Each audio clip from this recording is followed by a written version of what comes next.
अफगानिस्तान में आतंक के दूसरे नाम तालिबान के कब्जे के महज 11 ही दिन बाद काबुल एयरपोर्ट पर एक के बाद एक हुए आत्मघाती धमाकों ने जैसे पूरी दुनिया को हिलाकर रख दिया है। इन आत्मघाती धमाकों में एक अमेरिकन मरीन कमांडो समेत उनके कुल 13 सैनिकों की मौत हुई और 170 नागरिक भी इस हमले में मारे गए हैं, जिसमें तालिबान के भी कुछ लड़ाके शामिल हैं। इस हमले की जिम्मेदारी ISIS खुरासान नाम के संगठन ने ली है। इस हमले के बाद न केवल अफगानिस्तान बल्कि पूरी दुनिया में ये बड़ा सवाल है कि अभी तक तो सिर्फ अफगानिस्तान की जनता और दुनिया तालिबान से जूझ रही थी, लेकिन अब एक और नया खतरा ISIS खुरासान भी उसके सामने आ गया है। कौन है ये ISIS खुरासान? नमस्कार, मैं हूं प्रमोद शर्मा और आप देख रहे हैं जी मीडिया की खास पेशकश दास्तान-ए-जुर्म। दास्तान-ए-जुर्म में आज हम बात कर रहे हैं उस ISIS खुरासान की जिसने हाल ही में काबुल में 2 बड़े धमाके कर पूरी दुनिया को हिला दिया है।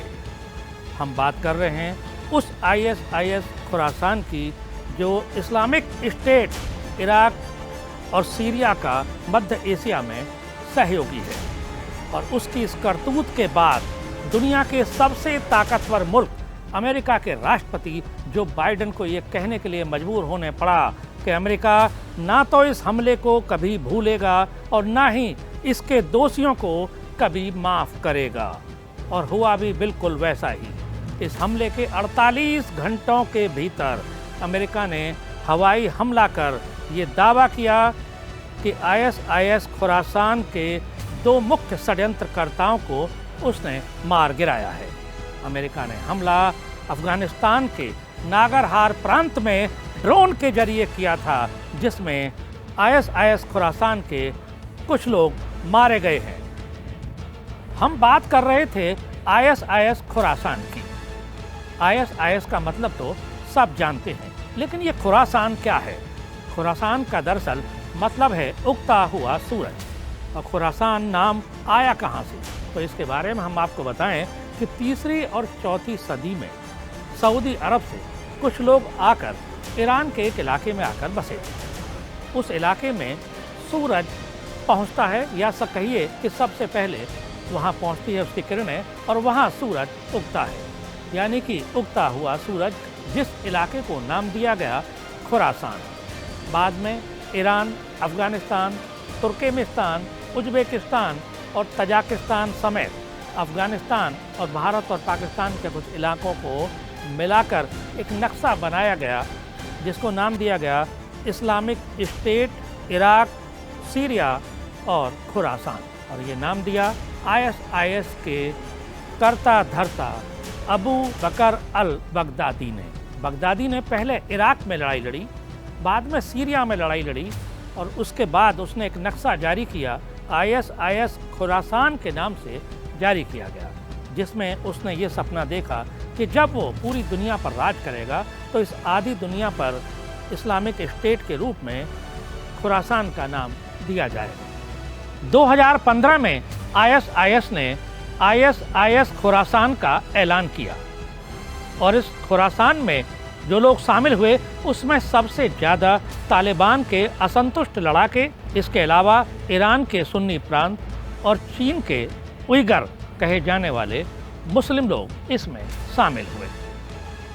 उनका एक ही मकसद था, अफगानिस्तान में और उसके इलाके में तालिबान के बराबर अपने को खड़ा करना। दरअसल तालिबान की सत्ता की ललक और उसमें ISIS की भागीदारी कमज़ोर पड़ने को देखते हुए ISIS ने IS खुरासान का गठन किया।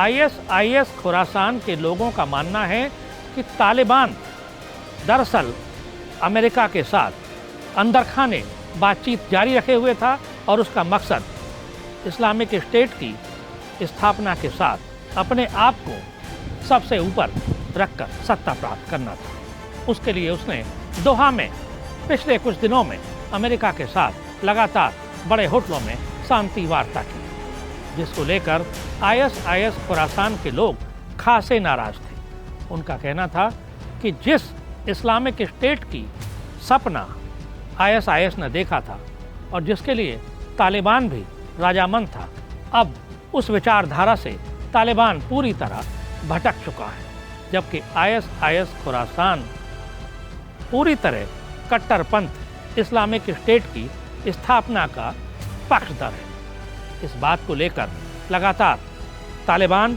और आईएसआईएस खुरासान के बीच मतभेद जारी रहे।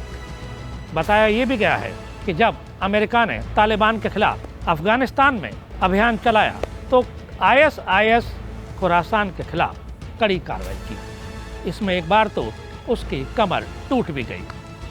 हाल ही के दिनों में जब अमेरिका से समझौते के बाद तालिबान सत्ता में आने के लिए तत्पर था और अमेरिका की सेना वापस अमेरिका लौट रही थी, तब आईएसआईएस खुरासान ने एक बड़ी साजिश रची, जिसका एक नमूना काबुल एयरपोर्ट पर हाल ही में हुए फिदाइन हमले हैं। दरअसल अमेरिका ने अफगानिस्तान में जब तालिबान को मिटाने के लिए कड़ी कार्रवाई शुरू की तो उसकी जद में आईएसआईएस खुरासान भी आ गया।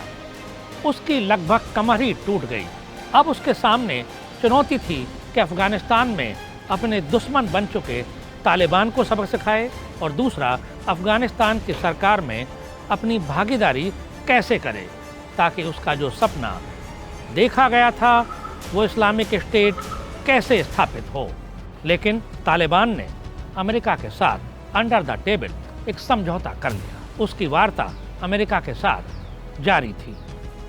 काबुल एयरपोर्ट के साजिशकर्ताओं को सबक सिखाने के अमेरिका के दावे के बावजूद अभी एक बार फिर काबुल एयरपोर्ट पर आतंकी धमाकों की आशंका बनी हुई है और यही वजह है कि अमेरिका, ब्रिटेन समेत नाटो और कई अन्य देशों ने यह अलर्ट जारी किया है कि उनके नागरिक काबुल एयरपोर्ट से दूर रहें, क्योंकि एक बार फिर वहां धमाके हो सकते हैं और यही दुनिया की चिंता का विषय है। अपदस्थ हुई अफगानिस्तान की सरकार में उपराष्ट्रपति रहे अमरुल्लाह सालेह का ये बयान आया है, जिन्होंने अपने आप को इस समय कार्यवाहक राष्ट्रपति घोषित किया है कि आईएसआईएस खुरासान उसको किसी और का नहीं बल्कि पाकिस्तान का खुला समर्थन है।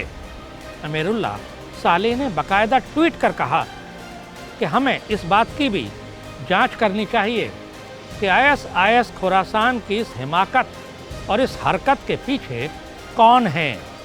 न केवल तालिबान का उसको साथ है बल्कि उसके पीछे पाकिस्तान खड़ा है और इसी वजह से वो इतना ताकतवर आज बना है। अमरुल्लाह सालेह तालिबान के खिलाफ पनसीर घाटी में नॉर्दर्न अलायंस के गठबंधन के साथ मिलकर संघर्ष कर रहे हैं, लेकिन हम बात कर रहे हैं आईएसआईएस खुरासान की। जी हाँ, अभी भी वो दुनिया के सामने चुनौती है। अमेरिका की ओर से ये बयान जरूर आया है कि वो अभी चुप नहीं बैठेगा और लगातार काबुल धमाके के दोषियों को सजा देने के लिए अपना अभियान जारी रखेगा। लेकिन इसके साथ ही हमें ये भी नहीं भूलना चाहिए कि 31 अगस्त तक तालिबान ने अल्टीमेटम दिया है कि अमेरिका और बाकी देश अपने नागरिकों, अपने राजनयिकों को वहाँ से बाहर निकाल लें। उसके बाद तालिबान कोई समय सीमा नहीं बढ़ाएगा और यही दुनिया की चिंता का विषय बना हुआ है। ऐसे में नाटो और पूरी दुनिया के मुल्क अपने लोगों को वहाँ से निकालने की कोशिश जरूर कर रहे हैं, लेकिन इस समय दुनिया के सामने तालिबान के साथ आईएसआईएस खुरासान भी एक चुनौती बना हुआ है। वो न केवल दुनिया के लिए बल्कि तालिबान के लिए भी एक चुनौती है, क्योंकि इतना तय है कि आईएसआईएस खुरासान के रहते अफगानिस्तान में अभी बहुत कुछ होना बाकी है, यानी कि खून बहता रहेगा। और अब जब नाटो और दुनिया के अन्य मुल्क अफगानिस्तान से निकल जाएंगे तो बड़ा सवाल कि अफगानिस्तान का क्या हो। अभी तक तालिबान से चिंतित दुनिया के सामने अब ISIS खुरासान भी एक और बड़ी चिंता का सबब और एक चुनौती बनकर रह गया है।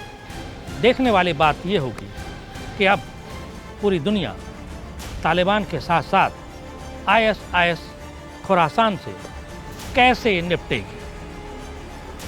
तो ये थी कहानी ISIS खुरासान की। ऐसी ही किसी एक और कहानी के साथ हम अगले सप्ताह फिर दास्ताने जुर्म में आपके सामने हाजिर होंगे। तब तक जुड़े रहिए जी मीडिया के साथ। नमस्कार।